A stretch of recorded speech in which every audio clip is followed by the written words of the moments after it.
Hello everyone and welcome. I'm Cindy Daychuck with Queen Bee Creations. Thanks for tuning in today.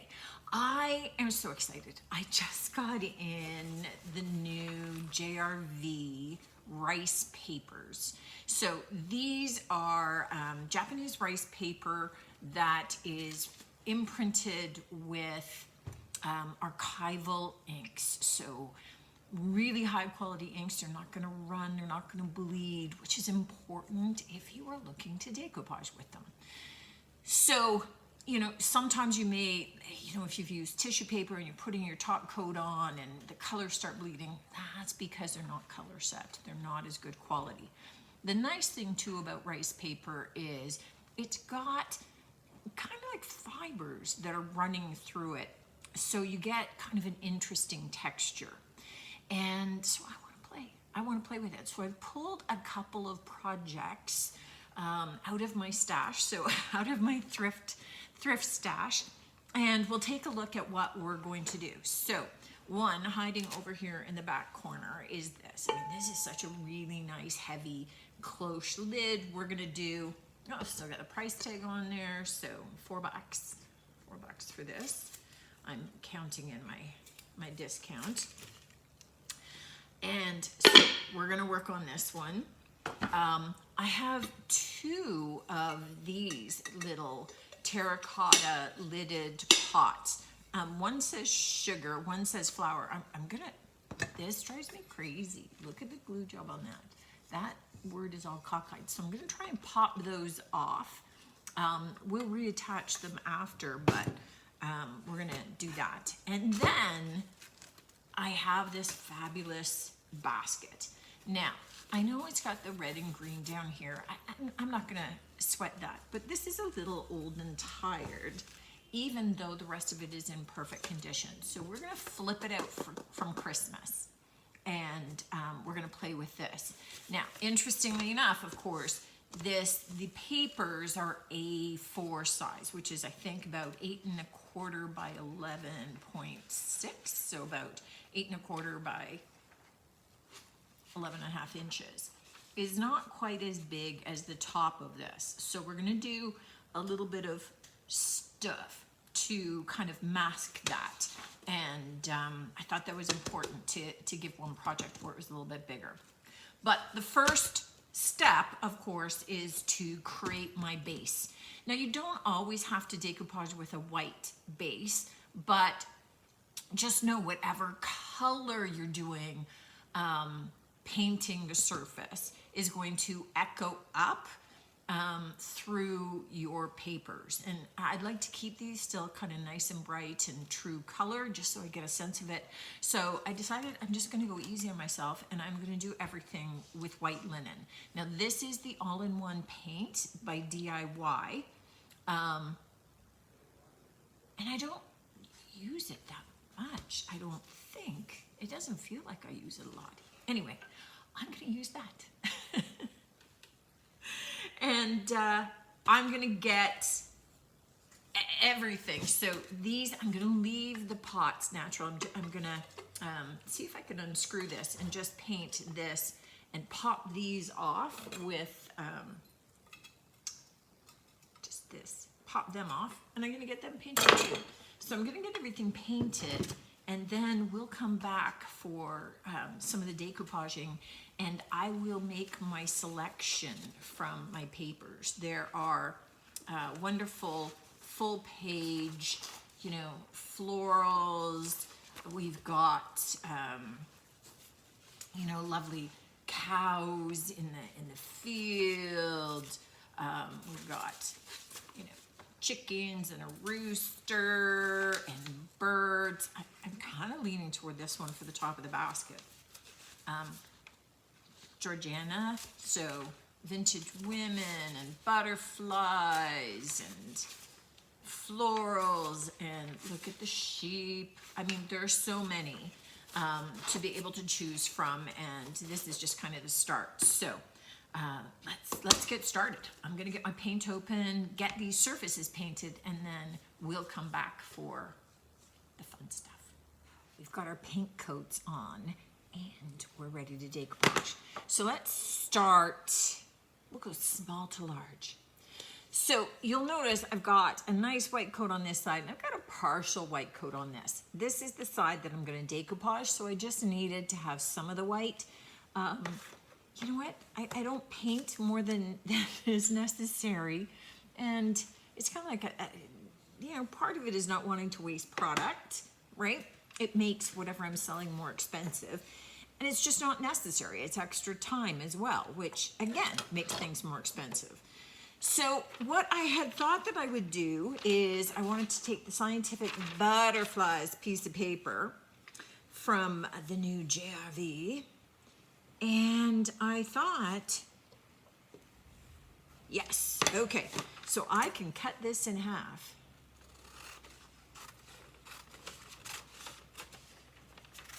And I'm gonna save this half for another project. I love it when that happens.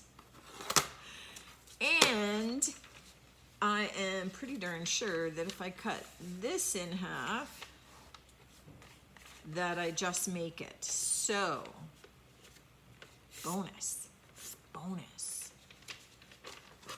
That way these both sort of match if somebody wanted to buy both. And, you know, cool. All right.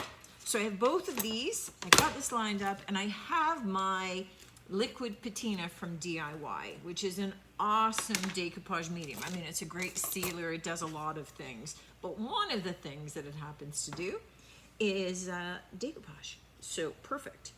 So I am just going to get my decoupage medium on here. And I haven't used these rice papers from JRV yet, so this is my beginning experiment. I just want to make sure that I get it all over, and then I'm just going to take a brayer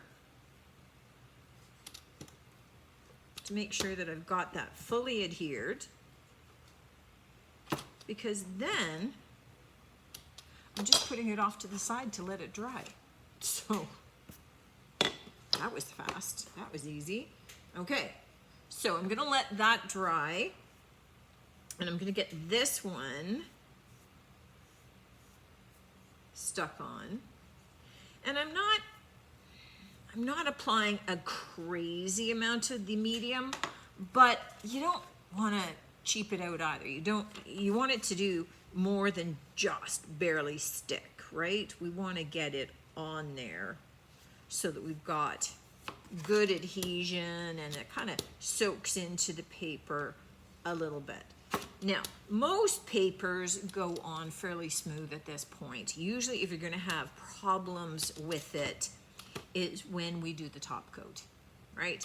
That's when we start getting the wrinkles and things. Up until then, it looks nice and straight and nice and tight, and these are no exceptions. So let me put these off to the side where I'm not going to gut them up.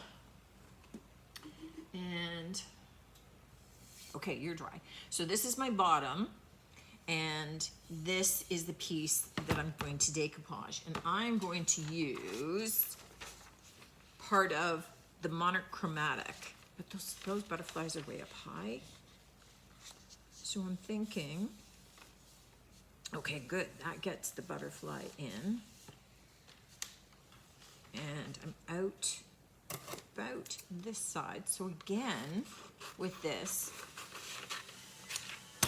I get an entire piece left to be able to use for another project, which is awesome and good. I didn't cut it too short, and I'm gonna cut it off across here so I don't gook this piece up, because it's got some little words and lettering. So this is perfect for some of my junk journaling. So I've got extra pages for that. And you know, really, that's one of the beauties of this. Oh, see, just cooked that up. It's okay, because it's just a top coat. I just don't want it to be blobbed. Okay, so I just want to make sure I get this out to the edges. And I'm just doing this internal circle, because this is the one that we have that dome that's going to be sitting on top, right?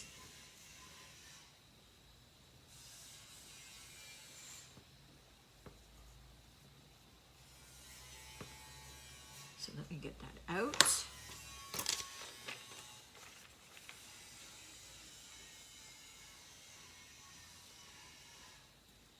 All right, got the edges, cool beans, and I got my butterfly. Now, if you don't have a brayer, you could just take a little scraping tool, a little credit card. You could use your fingers. You can use a ruler. Just make sure that whatever you're doing isn't going to rip your paper, or that it doesn't have gook on it that's going to transfer onto your paper. Okay, so this one we are setting off to dry. This project is the one where our paper is not as big as the top that we're applying it to. What I don't want is to be cutting off the edges here. So as you can see, cut off those edges here and have these straight lines. So I want to kind of tear the paper around the edges. I want to leave as much of the image as I can. Let me just get you out of the way. But one thing that makes it a little bit easier, and that's what I wanted, you can see I don't need a lot of water, that I wanted the water for, was to maybe kind of wet my edges a little bit to help me kind of gently tear the paper in that direction. Rice paper is a little bit tougher paper than a tissue paper, but it's very fibrous. So you'll get all these feathered edges, and that's what I'm trying, I want to help kind of facilitate, so that nothing has this smooth edging. And so when you go to tear it, just kind of tear slowly. Don't go nuts with this. Just kind of tear it along. You can make your line be a little bit curved, a little irregular, so that it doesn't look perfect. I'm kind of waving up and down just so that I don't have a straight line anywhere. And you see those beautiful kind of silken threads in paper every so often, which is just beautiful and adds a whole other kind of textural element to your work. So you can see those soft feathered edges, and you can see that I'm not doing it straight. So I'm gonna finish that off, get that, and then we'll be back. Okay, now that I've got this all torn, and I will say that wetting it helped me be able to tear along those curved lines better and easier. I did try not wetting it, and it tended to want to go straight. So wetting it was the better way to go for what I wanted to do. It depends upon your project and you, what you're doing. So, all right, what I am going to do is kind of begin by painting on some of this. It's a fairly big surface. I'm just going to stand up so I get this sort of centered where I need it. And then that's partially down.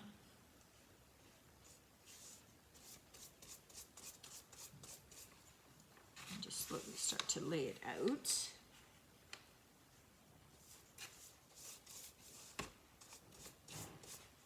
I probably had more than enough time to work on it, but one of the beauties of the rice paper is it's a little bit thicker, so it allows me to roll it out this way. And I just find that I get less trapped air and those kinds of things on it.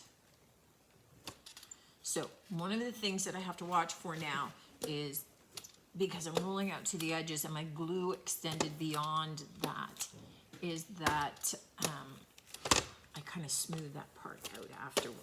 It doesn't matter if I'm getting the decoupage medium on top of my picture, because I'm going to be painting that on top of my picture anyway. Okay. Okay, awesome.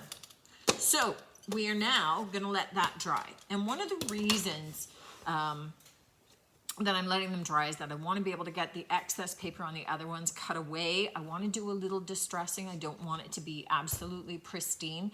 And I want to check and see how that works. I will leave the little ones not distressed, just so I have both looks, and we'll see how that goes. But you know, first time playing with it, I like to do a little experimenting, so that when I get to using it on bigger projects, other projects, I already have an idea of how it works. So we're just gonna let these dry and then come back and continue working on it. These have dried enough for us to get going. I'm always so impatient. It's not good. So these little guys, all I'm doing is taking, this is actually a pretty worn sanding block, of all things to forget the name of. But you can also just take sandpaper. Usually I will just wrap it around the old sanding block. This is 320, and just lightly sand the edges. What it does do is it separates the edges, and these, unlike some papers, because this is very fibrous paper, you will still get those same kind of little edges. They're not you know, it's pretty microscopic, but just kind of expect that to be normal. And I just go gently with this because I'm not looking to distress back. I mean, I painted the piece. I'd like the paint to stay on. So I'm trying to do my sanding without kind of disturbing my finish. But happens pretty easily, right? So what is left to do then, and I'm gonna do the same to all of these, this needs to be sanded still, is then I am going to reseal these. Well, not reseal, they haven't been sealed yet, but I'm gonna seal them. I'm gonna use the same liquid patina, the decoupage medium, over the top. So I want to seal that paper. And this is where, you know, a lot of times if you've used really thin paper, you know, maybe tissue paper or your napkins, this is where you start to get some buckling. You might get them, they were lying flat and all of a sudden now they're starting to wrinkle. No? And you just want to make sure that you get those edges. But I'm going to do that. Look at that. Nice and smooth, no wrinkling. Put it off to the edge to dry. Oops, I just see a little blob of the decoupage medium there. Check for blobs. Before I seal this one up, I actually want to lightly distress it. I just don't want it to look so pristine. So I'm gonna kind of lightly go around the edges of it. I just find too that it kind of flattens them out, thins them out a little bit, so there's not such such a demarcation between the edges of the paper and the paint. And I'm gonna slightly sand just the rest of the paper, just kind of, again, soften it out a little bit.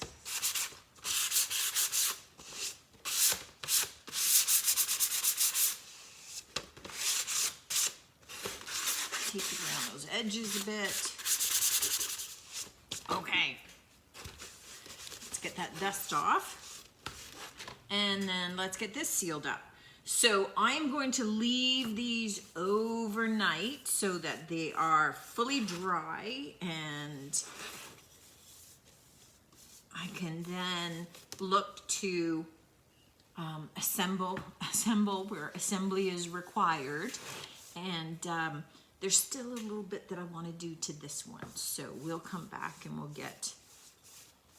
working on it. But so far, I have to tell you, I'm extremely pleased with the paper. It has not buckled up. It went on really flat, and I'm being pretty generous with my top coat just so that I could see how it goes and I'm not getting wrinkling. So this is awesome if that's been one of your frustrations with some of the papers that you're using. This has been particularly lovely to work with so far. So I'm gonna let that dry, and yeah, we'll see how they look tomorrow. The last step on the last part of our project is I do want to, I mean, this looks awesome as it is, but I do want to darken this outside rim a little bit. So what I do have is some dark wax, which is a brown, and I'm just going to take it lightly and kind of swirl it up, right up into the paper and along the edges, and just kind of start to blend it into the work itself. So you can see it definitely highlights that rim. Now you could have just left it if you wanted that to disappear, but I wanted to take advantage of the torn edge and kind of highlight some of that and bring that color up into that decoupage paper, which I have to tell you, none of it wrinkled. All of it is still perfectly flat and smooth, and that's a sign of a really good quality paper, because usually they start to kind of ripple a little bit or wrinkle or something. So I'm just going to continue to age this, and then I'll come back and I'll show you our 3 little decoupage pieces. Okay, so our 3 finished projects. This is our lovely little basket, and you can see we kept it all natural inside still. We've got a little bit of the aging, just so it's not quite as stark a white contrast with the natural wood look. But I love how this is the one that we sanded a little bit, so it's a little bit worn. We did some of the aging. I took that dark wax up into the rice paper a little bit too, which still has a little bit of texture to it because of that sanding. So I love how that looks. Now, you could have left off the aging and you had those edges kind of blend into the color a little bit more. I sort of highlighted it a bit. Either works. It's really whatever you want, whatever you're thinking. And that's cool. We have our little covered dish. So again, with our, I think this is called monochromatic. So with our butterfly and our florals, and it's lovely and smooth, and we've got our lovely covered dish to be able to do little vignettes. And then we have our 2 little pots. Now, I popped these off and I painted them white. I glued them back on so that people can put their own labels on however they would like, if they in fact want labels. But we've got the lovely butterflies that kind of coordinate back in with the terracotta a little bit. We've got the little flipping lids, just super cute. So I have to say, I'm pretty impressed with the paper. It was easy to use. The torn edges look great. We get a little bit of that fraying when we're doing that. It kind of cut very easily on these edges. It stayed nice and smooth with our liquid patina top coat. We didn't get any, I got 0 wrinkles. 0 wrinkles. I don't even know whenever that's ever happened before. I do the same steps, but I've always gotten some kind of wrinkles or something. Nothing. Give this a try with this paper, guys. I think that you're really gonna like this. This was with the, little avalanche. This was with the Jami Ray Vintage rice paper that's just come out. I really loved how that turned out. We've got it at Queen Bee Creations Home, or you can check on the Jami Ray pages and see who else might carry it closer to you. I look forward to seeing you on the next one, and until then, take care.